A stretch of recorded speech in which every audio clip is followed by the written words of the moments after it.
ठीक आहे.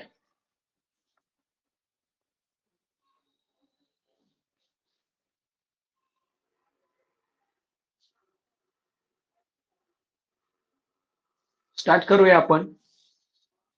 स्क्रीन दिसत आहे का? आवाज येतोय का परफेक्ट?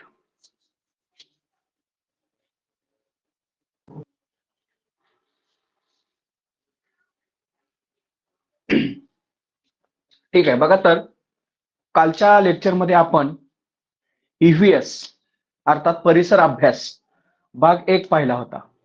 भाग 1 मध्ये जिओग्राफी आणि सायन्स या दोन विषयांचा समावेश होतो. तर ईव्हीएस भाग 2 मध्ये हिस्ट्री आणि नागरिकशास्त्र या विषयाचा समावेश होतो. तर आपण काल जो भाग पाहिलेला आहे तो भाग नंबर 1 होता. आत्ताचा हा जो भाग असणार आहे हा भाग नंबर 2 असणार आहे. तर आता आपण काय करूया, ह्या दुसऱ्या भागाला सुरुवात करूया.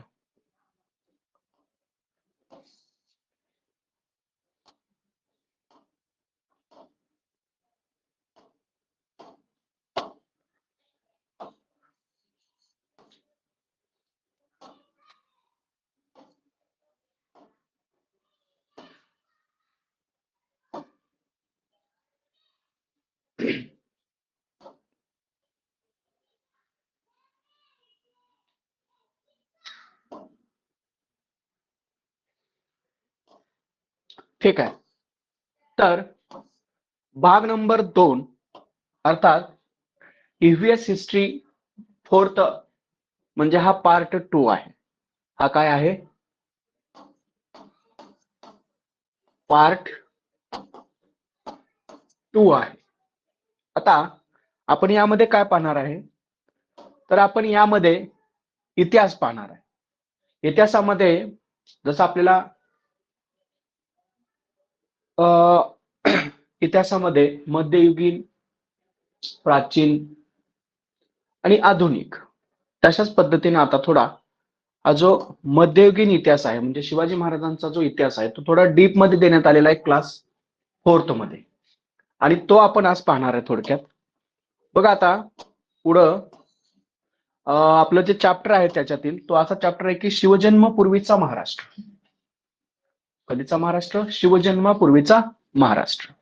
म्हणजे थोडक्यात शिवाजी महाराजांच्या अगोदर जे काही घडलं ते त्या पाठामध्ये आपल्याला दिलेलं आहे, आणि त्यातले जे महत्वाचे मुद्दे आहेत ते महत्वाचे मुद्दे आपण काय करणार आहे, इथं पुन्हा एकदा रिवाइज करणार आहे.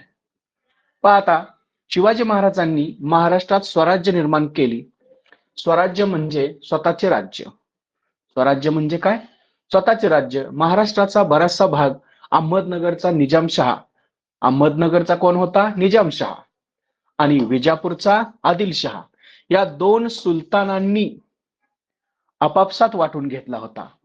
हे त्याच्या अगोदरचा थोडक्यात इतिहास सांगितलेला आहे. त्याच्यानंतर जे महत्वाचं प्रकरण आहे ते आपल्याला पाहायचं आहे, संतांची कामगिरी. आवाज येत आहे सगळ्यांना? स्क्रीन दिसत आहे?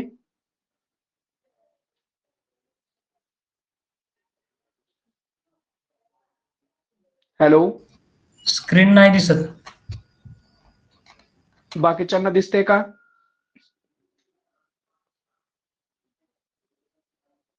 हॅलो, हो सर, दिसते. तर संतांची कामगिरीमध्ये आपल्याला जे सर्वप्रथम पाहायचं आहे ते श्री चक्रधर स्वामी किंवा श्री चक्रधर स्वामी हे मूळ गुजरातमधील एक राजपुत्र होते. वैराग्य वृत्ती धारण करून ते महाराष्ट्रात आले. त्यांना स्त्री पुरुष जातीपात हे भेदभाव मान्य नव्हते, त्यामुळे त्यांना अनेक स्त्री पुरुष अनुयायी मिळाले. त्यांनी स्थापन केलेल्या पंथास, कुणी स्थापन केलेल्या पंथास? श्री चक्रधर स्वामी यांनी स्थापन केलेल्या पंथास महानुभव पंथ असे म्हणतात. बघा, श्री चक्रधर स्वामींच्या आठवणींचा संग्रह म्हणजे लीळा चरित्र हा ग्रंथ कुणी लिहिला? पुढे दिलेला आहे.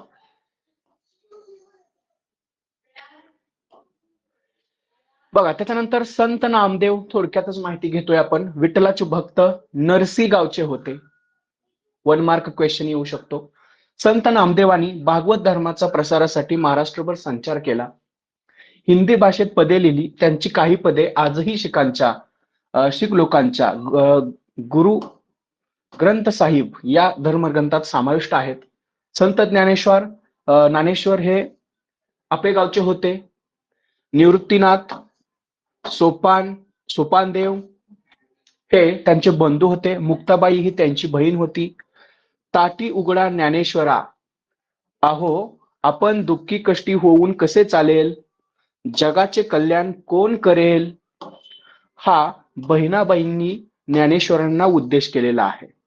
त्याच्यानंतर बघा, ईश्वरावर श्रद्धा ठेवा, सगळ्यांशी समतेने वागा, दुःखी माणसाला मदत करा, त्यांची दुःखे नाहीसी करा, हा उद्देश त्यांनी जगाला दिलेला आहे.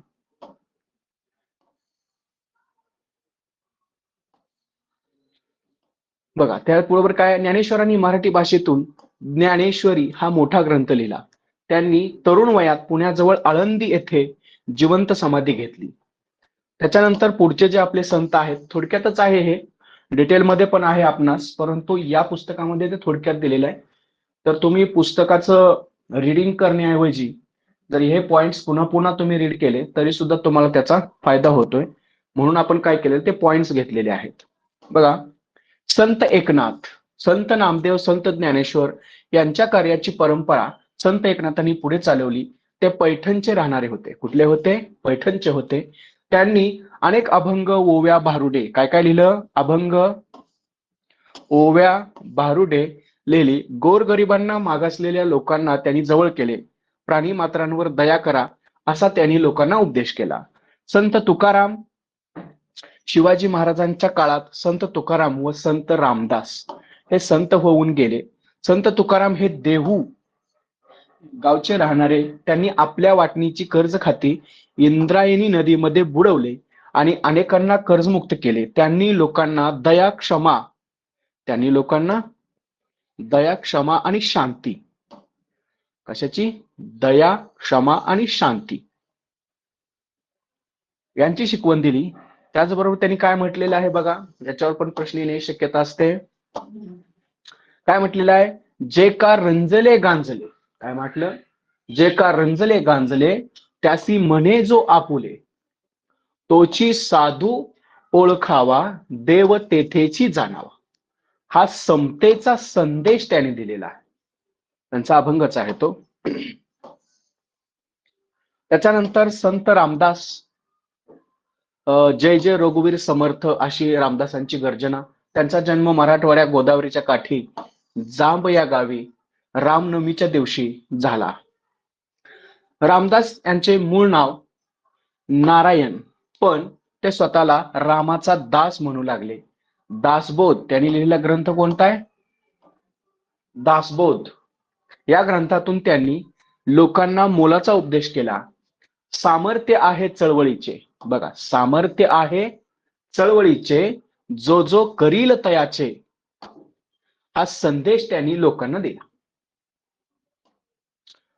प्रत्येक संता संदर्भात एखादा अभंग इथं दिलेला आहे आणि तो ते आपण लक्षात ठेवायचा आहे. त्याच्यानंतर पुढचं जे प्रकरण आहे, मराठा सरदार भोसल्यांचे कर्तबगार घराणे.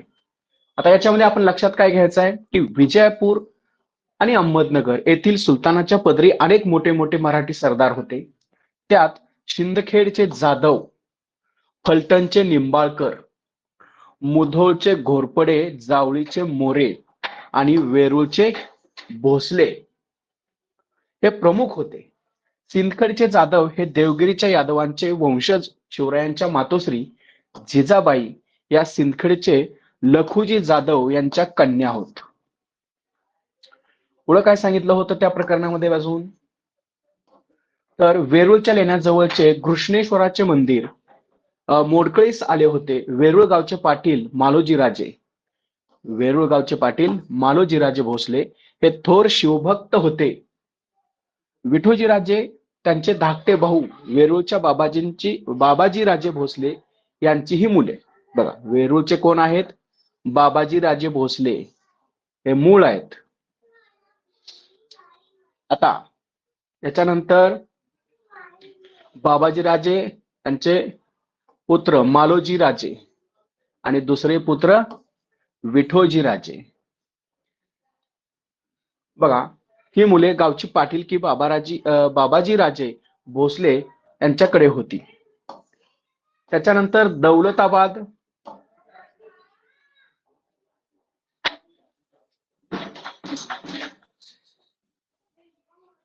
दौलताबाद ही निजामशाहीची राजधानी होती.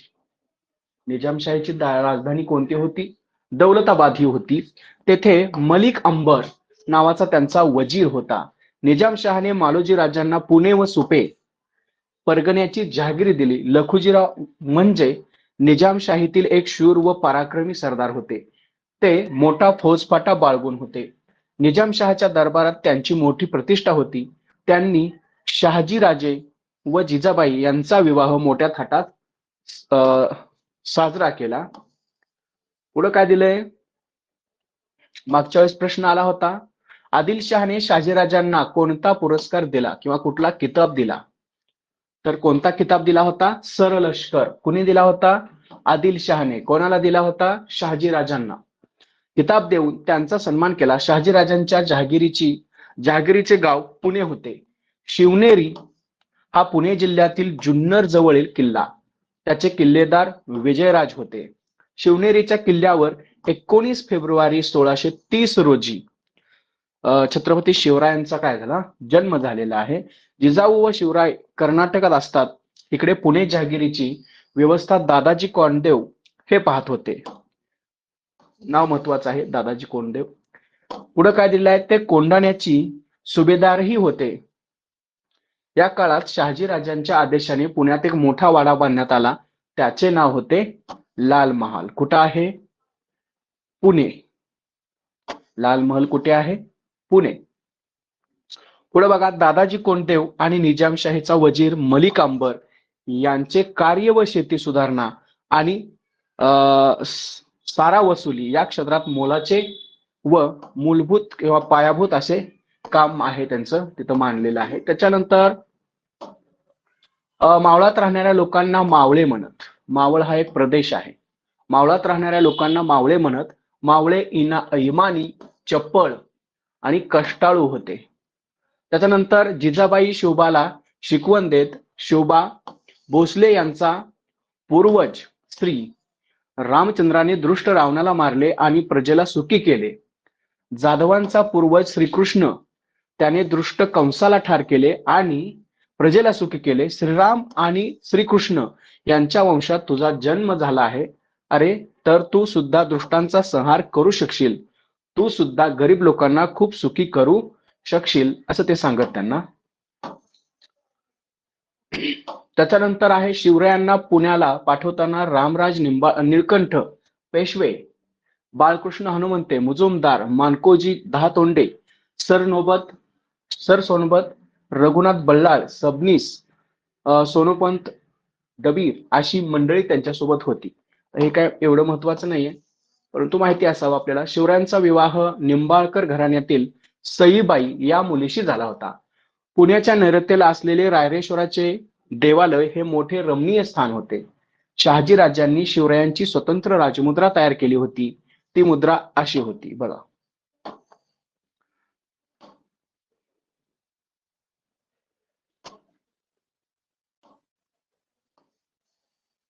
काय होती मुद्रा? बघा काय आहे. प्रतिपचंद्र लेखेव वर्धिष्णू विश्ववंदिता शहासुनो शिवशय्या मुद्रा भद्राय राजते, ही त्यांची मुद्रा होती. याचा अर्थ काय होतो? प्रतिपदेच्या चंद्रकोरीप्रमाणे वाढत जाणारी आणि साऱ्या विश्वाला मंद होणारी शहाजीराजांचा पुत्र शिवाजीराजे यांची राजमुद्रा लोकांच्या कल्याणासाठी आहे. ती राजमुद्रा म्हणजे स्वराज्याच्या स्थापनेचा संकेतच होता. त्याच्यानंतर आहे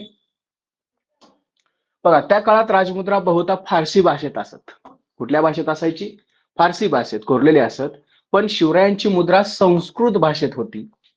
दिल्लीचा मुघल बादशाह, विजापूरचा आदिलशाह, दिल्लीचा मुघल बादशाह, विजापूरचा आदिलशाह, सुलतान, गोव्याचे पोर्तुगीज, जंजिऱ्याचा सिद्धी अशा 4 सत्ता महाराष्ट्रावर हुकूमत गाजवत होत्या.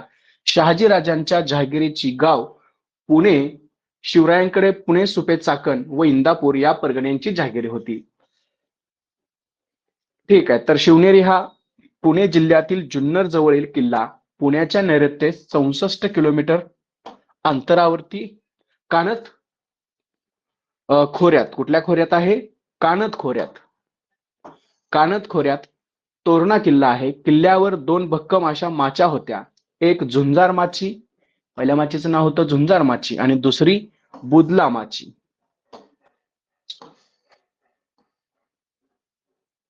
ठीक आहे.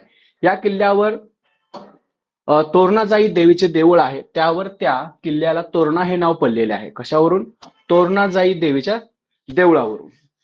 शिवरायांनी तोरणा जिंकून स्वराज्याचे तोरण बांधायचे असे ठरवले होते.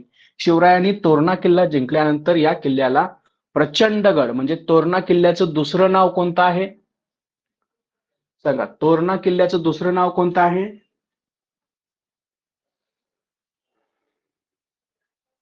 हॅलो, आवाज येत आहे माझा?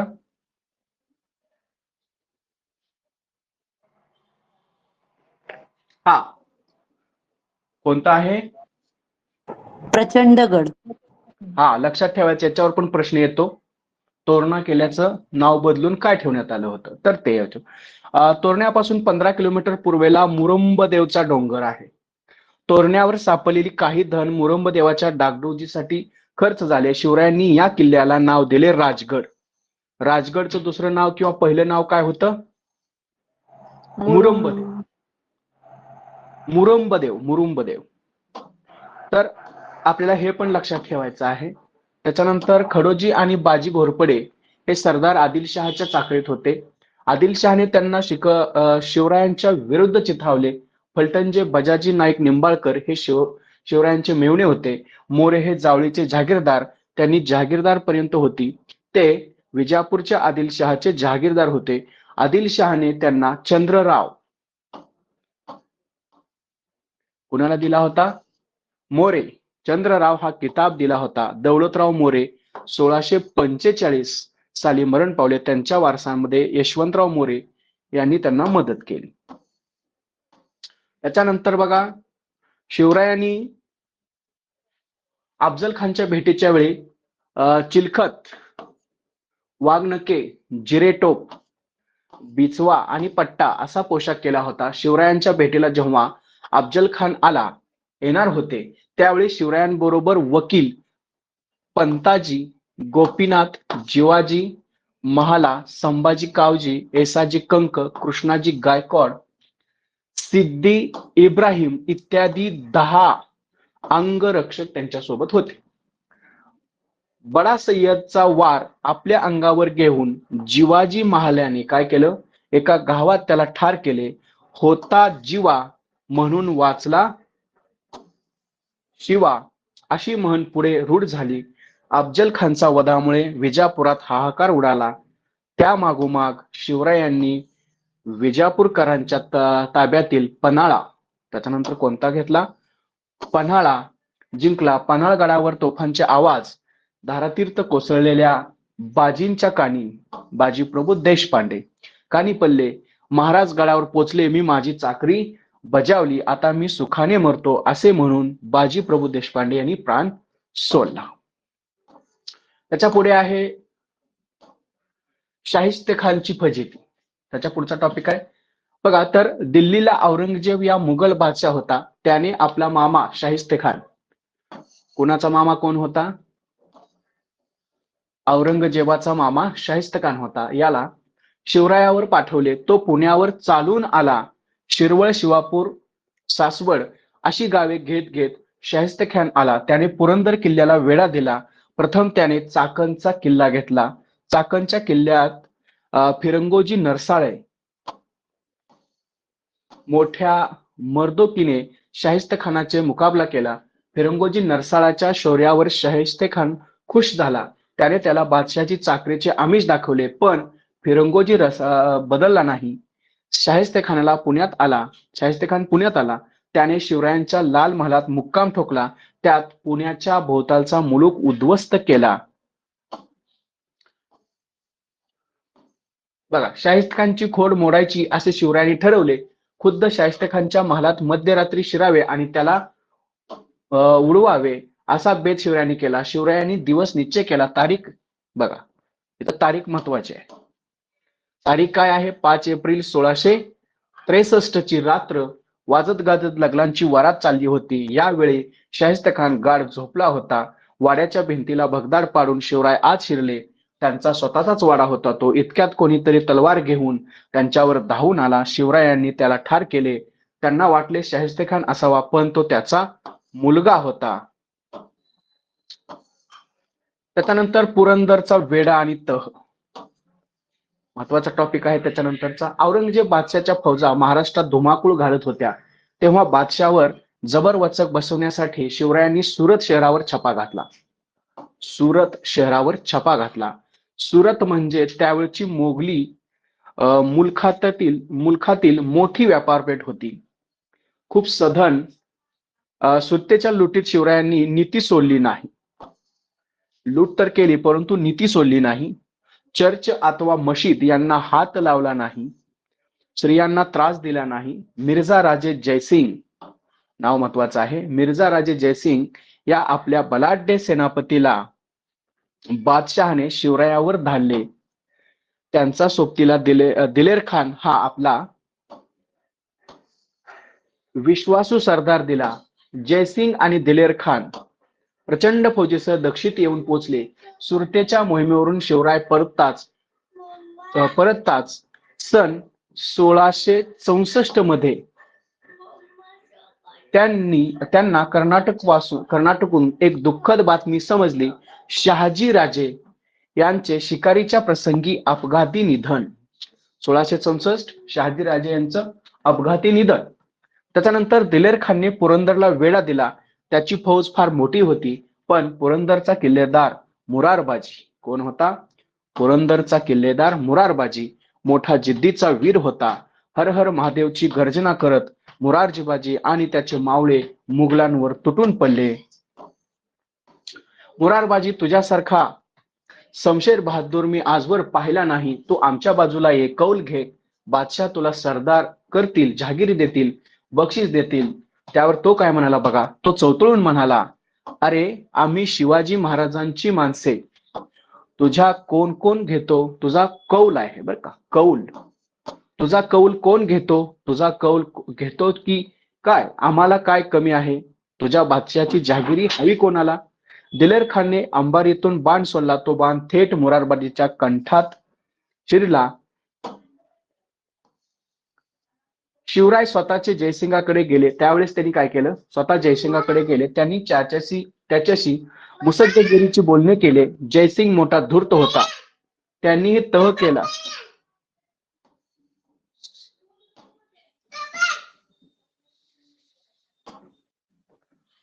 या तहात शिवरायांनी 24 किल्ले, बघा या तहामध्ये याच्यावर प्रश्न येतो. या तहात पुरंदरचा तह जो आहे त्याच्यामध्ये 23 किल्ले व त्याखालचा 4 लक्ष होणांचा मुलूक मोगलास देण्याचे कबूल केले. हा तह 1665 मध्ये झाला. पुरंदरचा तह झाला. याच वेळी शिवरायांनी आग्र्यात जाऊन बादशाची भेट घ्यावी असे जयसिंगाने सुचवले.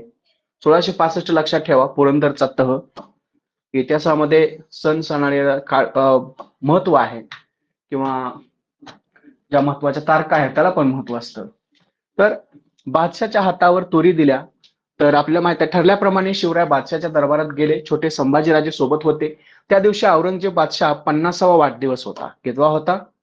औरंगजेब बादशाहचा त्या दिवशी 50वा वाढदिवस होता. बादशहाने शिवरायांना मागील रांगेत उभे केले. हा अपमान त्यांना सहन झाला नाही. ते तडक आपल्या मुक्कामावर गेले. शिवरायांनी आपल्या बरोबर आणलेल्या माणसांची दक्षिणेला रवानगी केली. आता शिवरायांच्या बरोबर संभाजीराजे, आता कोण कोण होतं त्यांच्या बरोबर?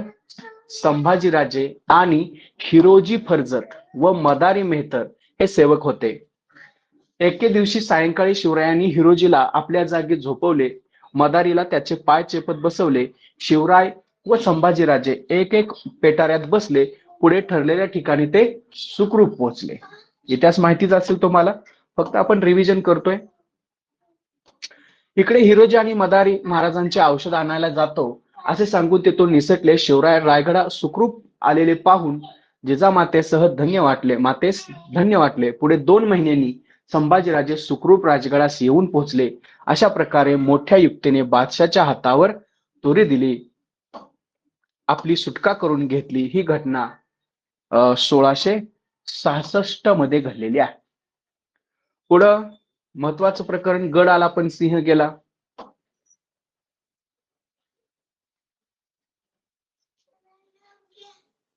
हा दिसत आहे का? हॅलो,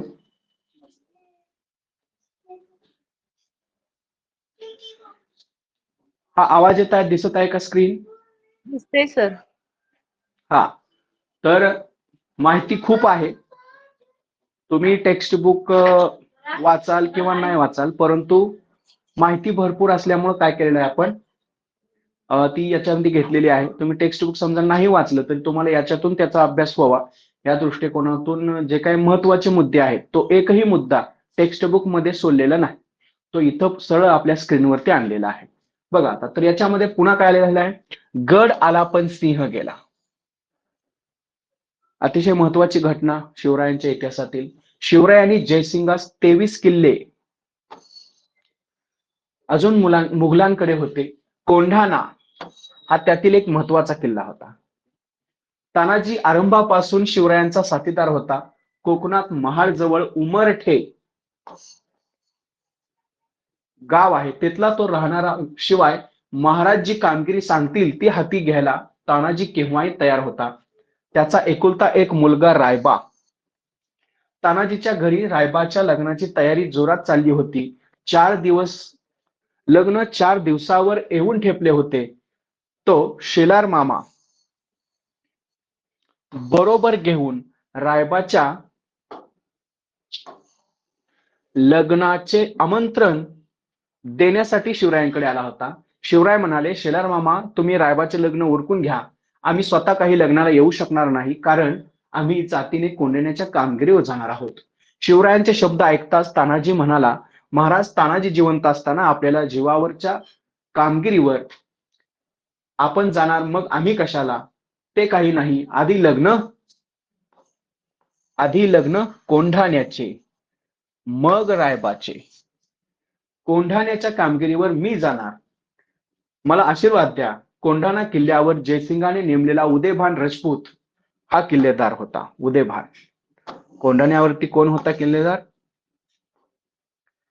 बघा, कोंढाणा किल्ल्यावर जयसिंगाने नेमलेला उदयभान राजपूत किल्लेदार होता.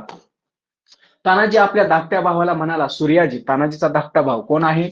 सूर्याजी, तू काय कर, 500 गडी घेऊन, म्हणजे मावळे, कल्याण दरवाजा म्हणजे कोंढाण्याचा दरवाजा, कल्याण दरवाजा गाठ. मी 300 मावळे घेऊन कडा चढून गडावर येतो.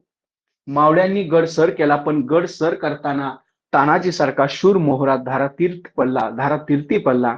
शिवराय खूप हळहळले आणि म्हणाले, गड आला पण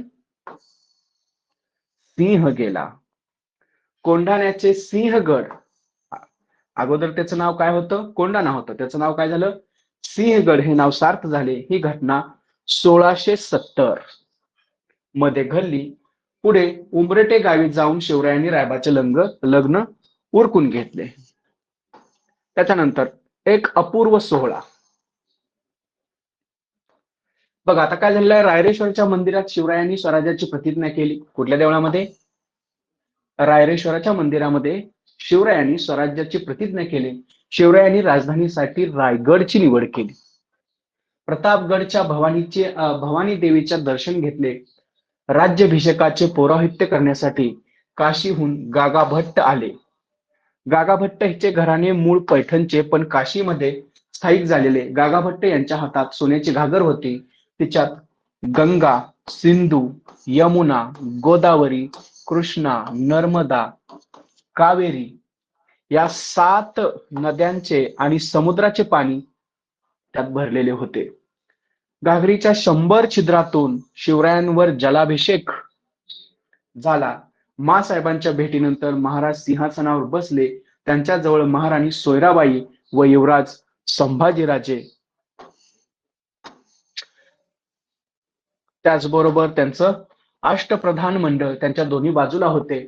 गागा भट्टांनी सोन्या मोत्याच्या झालरी व छत्र महाराजांच्या डोक्यावर धरले व तो मोठ्याने म्हणाले, क्षत्रिय कुलावंत सिंहासनाधीश्वर श्री शिवछत्रपती यांचा विजय असो. सर्वांनी जय जयकार केला. गडावर तोफा झाल्या. सर्व महाराष्ट्रभर शिवरायांचा जय जयकार झाला. अशा प्रकारे सन 1674 मध्ये शिवरायांचा राज्याभिषेक झाला. त्या सालापासून महाराजांनी राज्याभिषेक शक सुरू केलेला आहे आणि तेव्हापासूनच काय झालेलं आहे, राज्याभिषेक शक सुरू केलं. शिवाजी महाराज शककर्ते झाले. इंग्रजांनी ऑक्झिडेन यांचं पण एकदा नाव आलं होतं. इंग्रजांनी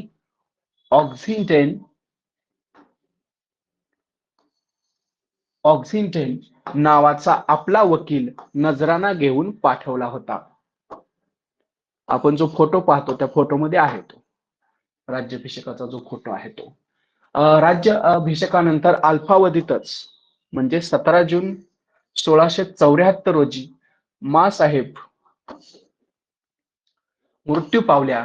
गोवळकोंड्याच्या अबुल हसन कुतुबशाह याने त्यांना भेटीचे आमंत्रण दिले होते. तेव्हा प्रथम कुतुबशहाच्या राजधानीला भेट देऊन मग दक्षिण दिग्विजयासाठी पुढे जायचे अशी योजना त्यांनी आखली. गोवळकोंडा हीच कुतुबशाहीची राजधानी होती. बघा, कुतुबशाहीची राजधानी कोणती होती? गोवळकोंडा. कुतुबशहाने महाराजांच्या स्वागतासाठी मोठी तयारी केली. लोकांचे स्वागत स्वीकारून महाराज कुतुबशहाच्या दरबारात आले. कुतुबशहा त्यांना सामोरे गेला. त्याने महाराजांना खास तयार केलेल्या सिंहासनावर आपल्या बरोबरीने बसवले. स्वागत सत्कार केल्यानंतर शिवराय कर्नाटकच्या मोहीमेवर निघाले. चेन्नईच्या दिशेने जिंजीचा किल्ला आहे. हा रायगड प्रमाणे प्रचंड आणि मजबूत आहे. त्याला वेढा घालून महाराजांनी तो किल्ला जिंकला.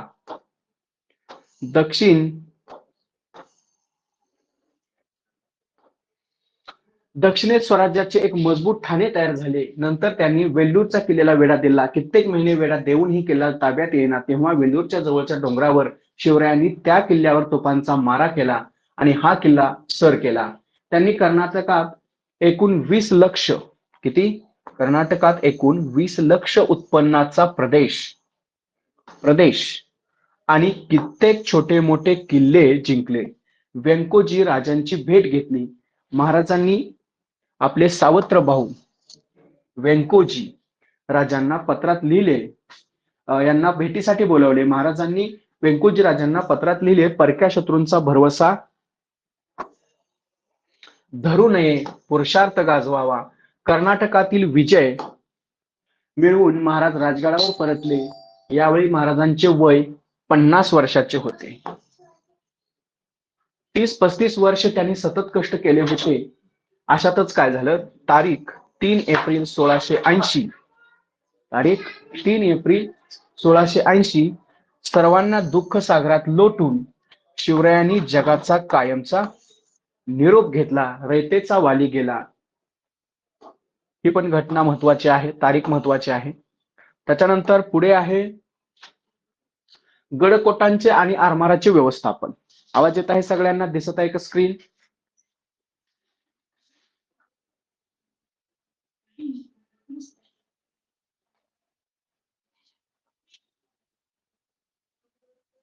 ठीक आहे, बघा आता. येतो. संपूर्ण राज्याचे सार ते दुर्ग यांना मुख्य नेमक्या आणि मोजक्या शब्दात आज्ञापत्र या शिवकालीन ग्रंथामध्ये दुर्गाचे म्हणजेच गडकोट किल्ल्यांचे महत्व सांगितले. शिवरायांनी वनदुर्ग, बघा शिवरायांनी काय काय केलं होतं तर वर घेतो. शिवरायांनी वनदुर्ग, गिरिदुर्ग आणि जलदुर्ग या तिन्ही प्रकारचे किल्ले बांधले होते. जलदुर्गांना जंजिरा असेही म्हणतात. त्यांनी हिरोजी इंदलकर आणि अर्जाजी यादव अशा तज्ञकारांनी राजगड, प्रतापगड, त्याच्यानंतर सिंधुदुर्ग इत्यादी अनेक नवीन किल्ले बांधले. रायगड किल्ल्याची नव्याने उभारणी केली. इतकेच नव्हे तर विजयदुर्ग, तोरणा, रांगणा इत्यादी काही जुन्या किल्ल्यांची दुरुस्ती केली. शिवरायांकडे सुमारे 300 किल्ले, किती किल्ले होते त्यांच्या ह्याच्यामध्ये?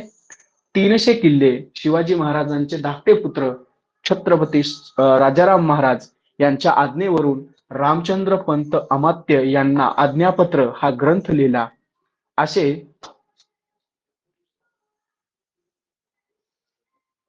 ठीक आहे आता असल्याचे मानले जाते. तर आज्ञापत्र हा कोणी लिहिलेला आहे? राजाराम महाराज यांनी लिहिलेला ग्रंथ आहे. ते पॉइंट महत्वाचा आहे. ठीक आहे, पुढे काय सांगितलेलं आहे की या ग्रंथात शिवछत्रपतींच्या राजनीतीचे स्पष्ट प्रतिबिंब उमटले आहे. किल्लेदार, बघा किल्लेदार कोणाला म्हणायचं? किल्लेदार हवालदार, म्हणजे किल्ल्याचे संरक्षण व कारभार चालवणे हे त्यांच्याकडे काम होतं. सबनीस, कारखानीस यांना आज्ञा देणे, सरकारी पत्रे व हुकूम आदेशाचे पालन करणे हे किल्लेदाराचं काय होतं? काम होतं. त्याच्यानंतर सबनीसचं काय होतं? गड गडावरील जमा खर्चाचे हिशोब ठेवणे, त्याचबरोबर पत्रव्यवहार सांभाळणे. कारखानीस गडावर राहणाऱ्या लोकांना धान्याचा किंवा वस्तूंचा पुरवठा करणे, युद्धाच्या वेळी तोफांना बंदुका न लागणाऱ्या दारुगोळ्याची व्यवस्था करणे, गड आणि गडावर असणारे इमारतीची देखभाल करणे, दुरुस्ती करणे हे त्यांचं काम होतं. त्याच्यानंतर पुरंदर, भीमगड यासारख्या काही गडावर तोफा तयार करण्याचे कारखाने होते. लोखंड, पितळ, तांबे इत्यादी धातूपासून तोफा तयार केल्या जात होत्या. पावसाळ्याच्या दिवसात गडावर तोफा गंजू नयेत म्हणून त्यांना मेणाचा लेप लावला जायचा. एक महत्वाचं आहे. आरमार म्हणजे युद्ध नौकांचा समूह. आरमार म्हणजे काय? युद्ध नौकांचा समूह. इंग्रज, पोर्तुगीज, डच, सिद्धी यांच्याकडील प्रबळ असे आरमार दल होते. शिवाजी महाराज आरमारातील जहाजांचे प्रकार उदाहरणार्थ बघा कसे होते. शिवाजी महाराजांच्या आरमारातील जहाजांचे प्रकार: गुराब होतं, गलबत होतं, पाल होतं, मचवा होतं, नाव होती, होडी होती. तर हे त्यातले प्रकार आहेत कशाचे? जहाजांचे. त्याच्यानंतर सुवर्णदुर्ग, विजयदुर्ग यासारखे जलदुर्ग त्यांनी दुरुस्त केले. तसेच मुंबई जवळील खांदेरीचा किल्ला बांधला.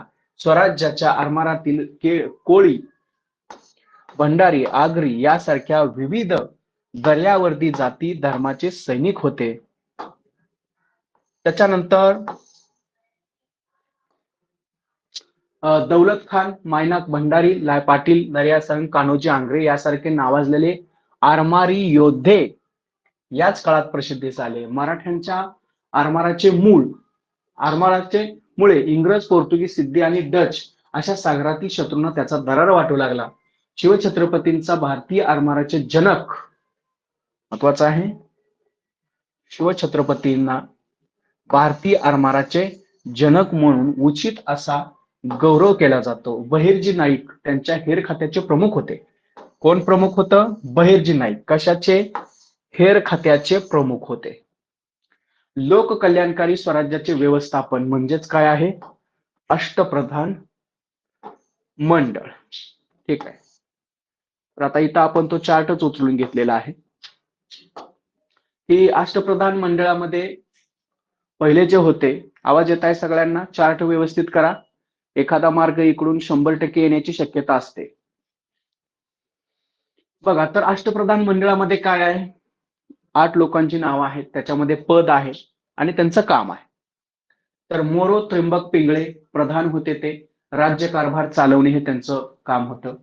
रामचंद्र निळकंठ मुजुमदार अमात्य होते, राज्याचा जमा खर्च पाहणे. त्याच्यानंतर हंबीरराव मोहिते सेनापती होते, सैन्याचे नेतृत्व करणे. त्याच्यानंतर मोरेश्वर पंडितराव होते, ते त्यांचं पद धर्माची कामे पाहणे. त्याच्यानंतर निराजीरावजी न्यायाधीश होते, न्यायदान करणे. निराजीरावजी. अण्णाजी दत्तो सचिव होते, सरकारी आज्ञापत्रे पाठवणे. त्याच्यानंतर 7 नंबरचे आहेत दत्ताजी त्र्यंबक वाकनीस, ते मंत्री होते, पत्र व्यवहार सांभाळणे. त्याच्यानंतर रामचंद्र त्र्यंबक डबीर हे सुमंत होते, परराज्याशी संबंध ठेवणे. तर हा चार्ट व्यवस्थित तुम्ही करा, याच्यातून एखादा प्रश्न येण्याची शक्यता 100% असते. सगळ्यांचं लक्ष आहे इकडं?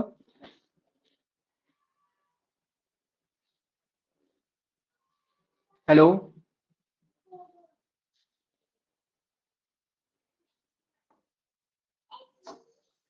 पुढे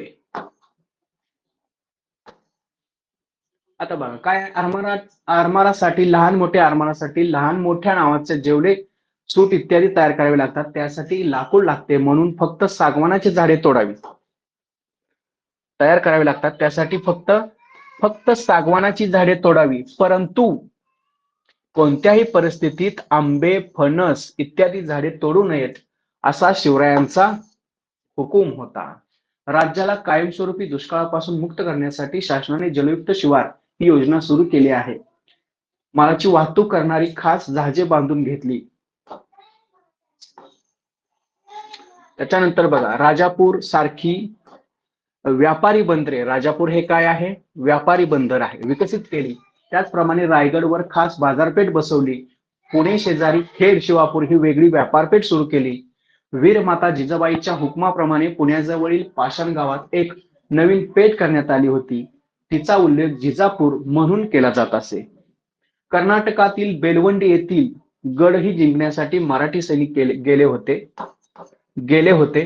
तेथील गडीच्या रक्षणासाठी मल्लमा देसाई या शूर महिलेने मोठा संघर्ष केला. मल्लमा देसाई त्यांच्यावर एकदा क्वेश्चन आला होता. त्याच्यानंतर तेव्हा त्यांनी मल्लमाला आपली धाकटी बहीण मानून तिची गडी व गावे सन्मानपूर्वक परत केली. तसेच तिला सावित्री हा किताब दिला. कोणता किताब दिला? सावित्री हा किताब दिला. उदार धार्मिक धोरण, शिवरायांचे धार्मिक धोरण हे कसे होते? उदार होते. पुढे जाऊया आपण. मोहिमेवर असताना शिवरायांनी मशिदींना उपद्रव दिला नाही. कुराण शरीफची एखादी प्रत हाती आल्यास ती परत सन्मानपूर्वक मुसलमानाकडे असं आहे ते मुसलमानाकडे सोपवून देत. मुसलमान म्हणून ते त्यांचा द्वेष करत नसत. बजाजी नाईक निंबाळकर हा शिवरायांचा मेहुणा होता. तो विजापूरच्या आदिलशहाच्या चाकरीत होता. आदिलशहाने त्याला स्वतःच्या धर्मात घेतले. बजाजी विजापुरात राहू लागला. त्यांनी स्वधर्मात परत यायचे ठरवले. तेव्हा शिवरायांनी त्याला स्वधर्मात घेतले. नेताजी पालकर याची हकीकत ही अशीच आहे. त्याच्यानंतर आवाज येत आहे सगळ्यांना?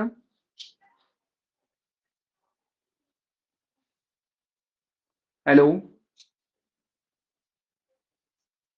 येतोय सर. हा बघा त्यांनी सुद्धा काय केलेलं आहे तर परमानंद, गागा भट्ट, धोंडीराज भूषण इत्यादी विद्वानांचा त्यांनी सत्कार केला. तसेच संत तुकाराम, समर्थ रामदास, बाबा याकूत, मौनी बाबा यांचाही त्यांनी बहुमान केला. जिंजीचा किल्ला सध्याच्या तामिळनाडू राज्यात आहे. छत्रपती शिवाजी महाराजांनी दक्षिण दिग्वेच्या मोहिमेवर असताना तो जिंकून घेतला. पुढे राजाराम महाराजांनी या किल्ल्यावर आपली राजधानी स्थापन केली. कुणी?